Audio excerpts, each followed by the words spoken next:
the store that never opened. Maggie stared at the dusty for-lease sign hanging crookedly in the shop window. It had been there for years, but every time she passed it on her way to the grocery store or school pickup, she imagined her dream inside.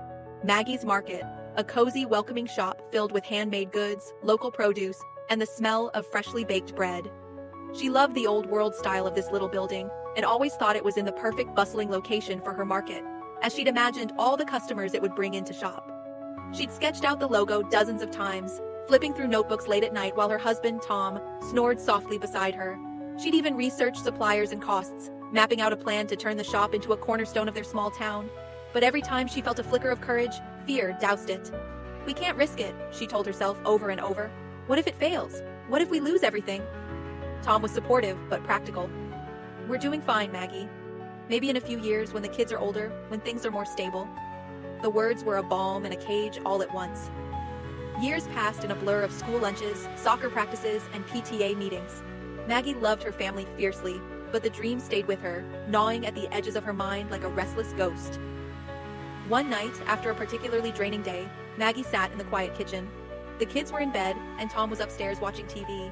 She opened her notebook, flipping through the faded sketches of Maggie's Market. Tears welled in her eyes as she realized how worn and yellowed the pages had become. "What if I die with this still in my heart?" she whispered to the silence. The next day, she called the landlord of the vacant shop.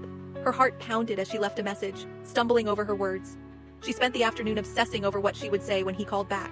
But he never did. The next day, the car broke down, needing an expensive repair, using up a large portion of their scant savings. Maggie told herself these were signs, a way out of the terrifying leap she'd almost taken. She boxed up her notebooks and shoved them into the attic, convincing herself she was happier this way. Years turned into decades. The kids grew up and moved away, their lives bustling with the kind of passion Maggie had once dreamed of for herself. Now elderly, with Tom retired, the couple chose to downsize to a smaller home, their once busy house now quiet and still. One day, while cleaning out the attic, Maggie found the box of notebooks. She opened one and ran her fingers over the old sketches, the faded words spelling out plans she'd never followed through on. She closed the book and placed it back in the box, her hands trembling. Her heart ached with a pain she couldn't quite name. Later that year, the vacant shop was torn down, replaced by a chain convenience store. Maggie drove past it one last time, the tears falling freely now. She didn't stop to look. The moral: dreams deferred don't disappear. They become chains that bind you to a life of regret. Maggie's fear of failure didn't save her.